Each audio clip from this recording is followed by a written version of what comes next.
Lecture में हमने देखा इंडिकेटर डायग्राम का थोड़ा एक्सप्लेनेशन कि इंडिकेटर डायग्राम क्या होता है, प्रोसेस क्या होता है, ना all this things we have seen. अब कुछ न्यूमेरिकल्स में सॉल्व करने वाला हूँ मैं। मे बी डिस्क्रिप्शन में आपको ज़्यादा न्यूमेरिकल्स नहीं है, मैं जितने न्यूमेरिकल बोर्ड पे सॉल्व कर रहा हूँ उतना न्यूमेरिकल्स आप अच्छे से सॉल्व करो, दैट्स इट। जितने न्यूमेरिकल मैं बोर्ड पे कर रहा हूँ उतने न्यूमेरिकल आपको अच्छे से सॉल्व करना, ओके। अभी जैसे कि यहाँ पे दिया हुआ एक सिस्टम है, is taken it from final state to initial state in a hypothetical path. एक ऐसा सिस्टम ड्रॉ करके दिया, जैसे ए से बी, बी से सी, सी से डी, डी से, ये सब पाथ ड्रॉ करके दिया, ओके। और हमें फाइंड करना है work done in each case, her case में कितना वर्क डन हुआ है फाइंड करना है। तो ये इंडिकेटर डायग्राम दिया है, प्रेशर वॉल्यूम डायग्राम दिया हुआ है, ओके। और मुझे work done in each case find करना है। क्या फाइंड करना है? Work done in each case, ठीक है। तो चलो मैं आपके लिए सॉल्व करता हूं ए से बी का वर्क डन। बहुत सिंपल यार, बहुत सिंपल, ठीक है। तो ये प्रेशर, ये वॉल्यूम, और ये पॉइंट ए, ये पॉइंट बी, और ये 6 है इंटू 10⁵ पास्कल में, सारे ऐसा यूनिट में लेते हैं अपन, ओके। वॉल्यूम है तो ए से बी। अभी जो फाइंड कर रहा हूं work done from A to B, ठीक है बच्चों। चलो ये फाइंड करते हैं ए टू बी का वर्क। तो भाई कैसे वर्क डन फाइंड करने का, हमने क्या सोचा था कि एरिया अंडर कर्व होना चाहिए, बराबर कि नहीं। तो ए से बी ऐसे सिस्टम स्टेट मूव है, पहले ए से कहां जा रहा है? बी। तो मैंने यहां पे ऐसे एक परपेंडिकुलर ड्रॉ किया, फिर मैंने यहां से ऐसे एक परपेंडिकुलर ड्रॉ किया, ओके। और ये परपेंडिकुलर मैं कहां ड्रॉ करूंगा? एक्स एक्सिस पे। तो ये है एरिया अंडर कर्व। क्या है ये बच्चों? Area under curve. तो ये तो रेक्टेंगल बन गया। तो यहाँ पे area under curve, work done from A to B is area under curve, okay. अभी ये तो रेक्टेंगल बन गया, इसका फॉर्मूला लेंथ इनटू ब्रेथ रहेगा। तो ये लेंथ ले लेते हैं और ये ब्रेथ ले लेते हैं। तो लेंथ कितना है? 6 इंटू 10⁵, भूलना मत ना बॉस, ये लेंथ है। और ब्रेथ, ये वाला चीज ब्रेथ है। ये ब्रेथ कितना है? ये वैल्यू 6 है, ये वैल्यू 2 है। तो ये 6 माइनस 2, सब ऐसा यूनिट में लेते हैं, सब ऐसा यूनिट में, ठीक है। मतलब बच्चा ये मीटर क्यूब में लिया और ये किस में लिया? पास्कल में लिया, ऐसा सोच रहा हूं, है ना। अभी उसे दिया नहीं क्वेश्चन में, पर मैंने ऐसा यूनिट में ले लिया। 6 माइनस 2 कितना होता है भाई? 4, 4 6 24। तो 24 इंटू 10⁵ जूल, ये हो गया आपका answer, that is work done to move from A to B. अब नेक्स्ट है work done to move from B to C. Work done to move from B to C. अब मुझे बताओ बी टू सी में वॉल्यूम चेंज हो रहा है क्या? बताओ। यहां पे वॉल्यूम क्या हो गया? इंक्रीज हो गया। यहां पे बी टू सी में वॉल्यूम ही चेंज नहीं हो रहा है। वॉल्यूम चेंज नहीं हो रहा है तो वर्क डन कितना होगा? 0। तो बी टू सी कोई वर्क डन हुआ नहीं है। अब हम फाइंड करेंगे work done to move from C to D, okay. तो work done to move from C to D, ठीक है। चलो बहुत इजीली कर सकते हैं इसको भी, है ना। हम C to D ये पाथ ऐसे निकालते हैं, ये C है बच्चों और ये D है, तो C to D। तो हमें इसका वर्क डन फाइंड करना है। तो जहां पे ये एंड होता है वहां से मैंने लाइन ड्रॉ किया पैरेलल, मतलब परपेंडिकुलर ऑन एक्स एक्सिस पे।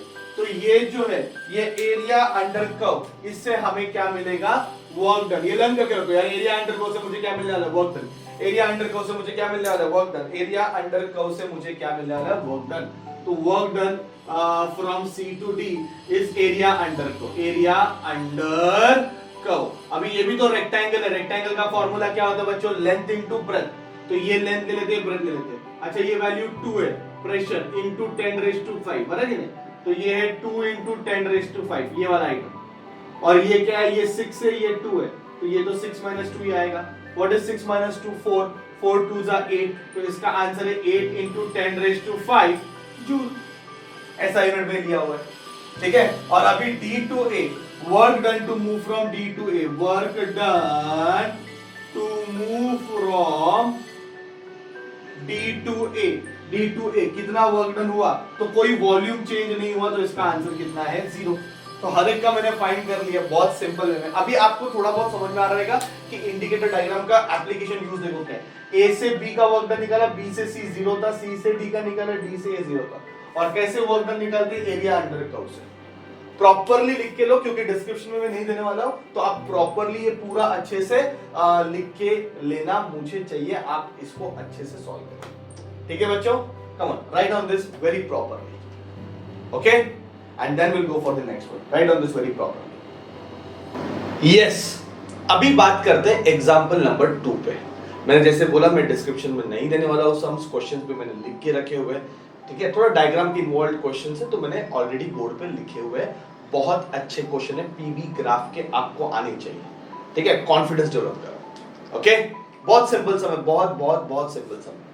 अ hypothetical thermodynamic cycle is given. See, एक ग्राफ दिया है जो हाइपोथेटिकल थर्मोडायनामिक साइकिल के बारे में बता रहा है, okay. I want to calculate the work done in 25 cycles. अभी वर्क डन मतलब एरिया अंडर कर्व, बराबर कि नहीं। वर्क डन का मतलब क्या है, area under curve of PV graph, और पीवी ग्राफ को हम क्या बोलते हैं, इंडिकेटर ग्राफ, इंडिकेटर डायग्राम। तो भाई इंडिकेटर डायग्राम का हम क्या निकालने वाले हैं, एरिया।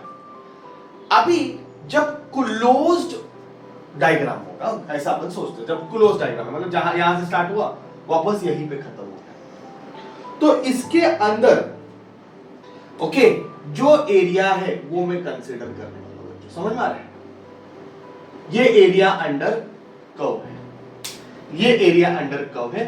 ये एरिया अगर आप कैलकुलेट करोगे तो एक क्लोज्ड साइकिल में कितना वर्क किया ये हम फाइंड कर सकते हैं। तो आंसर याद रखो, अगर मुझे वर्क डन इन 1 साइकिल फाइंड करना है तो मैं क्या फाइंड करूंगा, area under the closed path बोल सकते हो, या क्लोज सरफेस बोल सकते हो, जो मैंने यहां पे शेड किया हुआ है ग्रीन कलर से।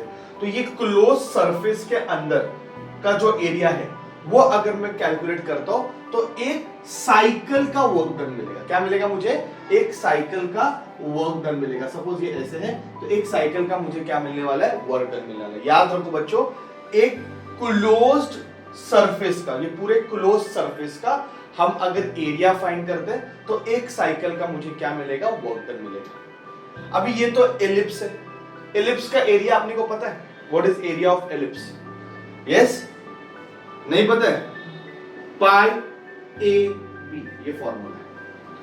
एलिप्स का एरिया का फॉर्मूला है पाई ए बी। अभी क्या है ये पाई ए बी, बहुत सिंपल है, इतना दिमाग को त्रास मत लो।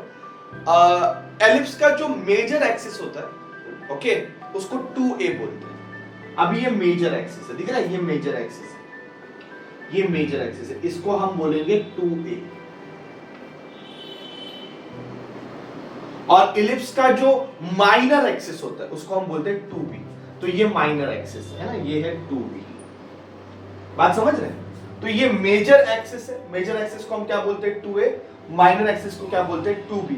तो मुझे लग रहा है a और b मिलना बहुत सिंपल हो जाएगा। देखो सर्कल नहीं एलिप्स है, ठीक है। तो एलिप्स का एरिया क्या है, पाई ए बी। याद रखो एलिप्स का एरिया क्या है, पाई ए बी। नहीं मालूम है तो याद रखो, एक है मेजर एक्सिस का जो लेंथ है उसका हाफ, क्योंकि मेजर एक्सिस का लेंथ कितना है, 2a, उसका हाफ। तो अगर 2a की वैल्यू क्या रहेगी, 2a की वैल्यू, ये वैल्यू क्या रहेगी 11, और ये 1 से स्टार्ट हो रहा है, 11 पे खत्म हो रहा है, बराबर है। तो आएगा 11 माइनस 1, है ना। ये लेंथ कितनी हो जाएगी, 11 माइनस 1, और इसको भूलना मत, इंटू 10⁵ है, ओके।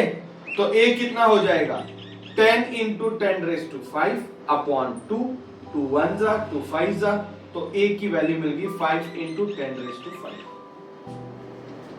ओके। ये a की वैल्यू। और अगर मुझे b की वैल्यू निकालनी है तो 2b, अभी मुझे बताओ कितना होगा, स्टार्ट कहां से हो रहा है, 2 पे और खत्म 6 पे हो रहा है, तो 6 माइनस 2 इंटू 10⁻², बच्चा ये कितना है -3, तो b की वैल्यू होगी 4 इंटू 10⁻³ अपॉन 2, 2 1 जा, 2 2 जा, आंसर 2 इंटू 10⁻³ ओके। अब इसका अगर आपको यूनिट लिखना है तो ये पास्कल है, ओके, और ये है मीटर क्यूब, है ना, जरूरत नहीं है यूनिट का, बस टेन ऑल्सो, चलो लिख दिया। तो बच्चों ए और बी मिल गया, पाई का वैल्यू 3.14 है, ये वर्क डन इन 1 साइकिल है।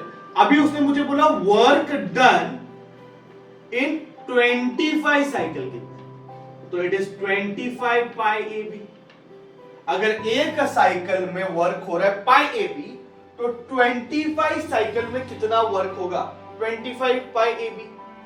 तो इसको हम लिख सकते हैं बच्चों 25 इंटू 3.14 इंटू ए की वैल्यू कितनी बच्चों, 5 इंटू 10⁵5 है ना, 5 इंटू 10⁵5 इंटू ये वैल्यू कितनी है, 2 इंटू 10⁻³ 2 इंटू 10⁻³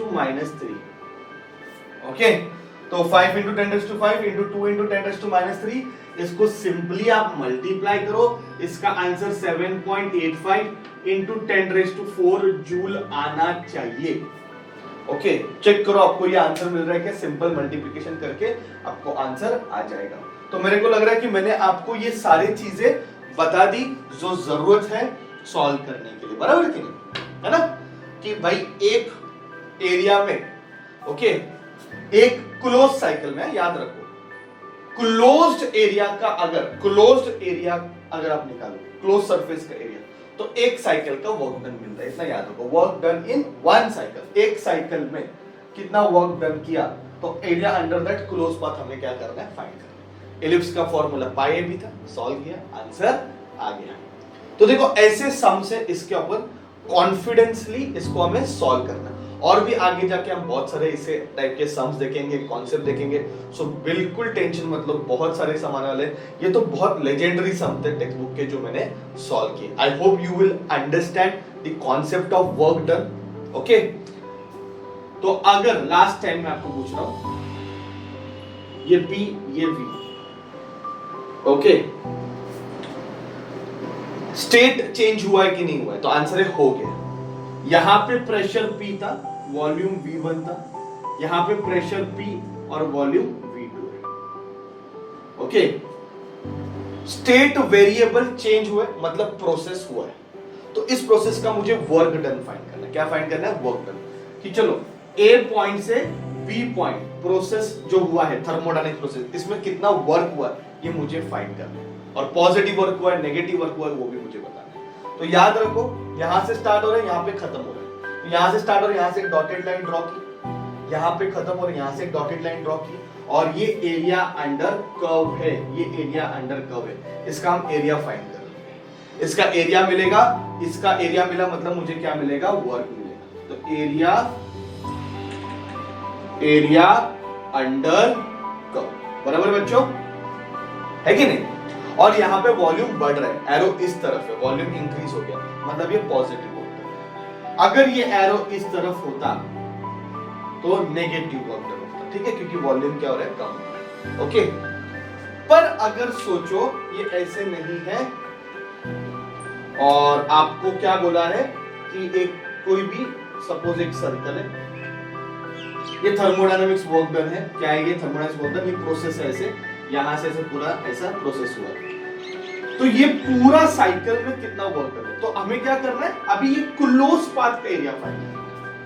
ओके, एक साइकिल का अगर मुझे वर्क डन फाइंड करना है तो मुझे क्या करना है, क्लोज पाथ जो है, ओके, ये जो क्लोज सरफेस है, अब ये सर्कल है, उसका एरिया फाइंड करना है, तो हमें आसानी से मिल सकता है by using pi r square, बराबर है। तो हमें एरिया फाइंड करने को मिला है। मैं दोनों सम्स के इक्वेशन, फर्स्ट वाला सम भी किया और ये दूसरा वाला क्लोज पाथ वाला भी सम किया, दोनों टाइप के सम मैंने आपको बताया कि कैसे करना है। तो आपके सामने जब ऐसे क्वेश्चंस आएंगे, you have to solve it very confident, ठीक है, लोड मत लो, टेंशन मत लो, प्रैक्टिस करो प्रैक्टिस करो प्रैक्टिस करो, आ जाएगा, इतना डिफिकल्ट नहीं। एरिया ही तो फाइंड करना है, वर्क डन चाहिए तो एरिया फाइंड करना है, सिर्फ एरिया सिलेक्ट करने को आना चाहिए, ठीक है।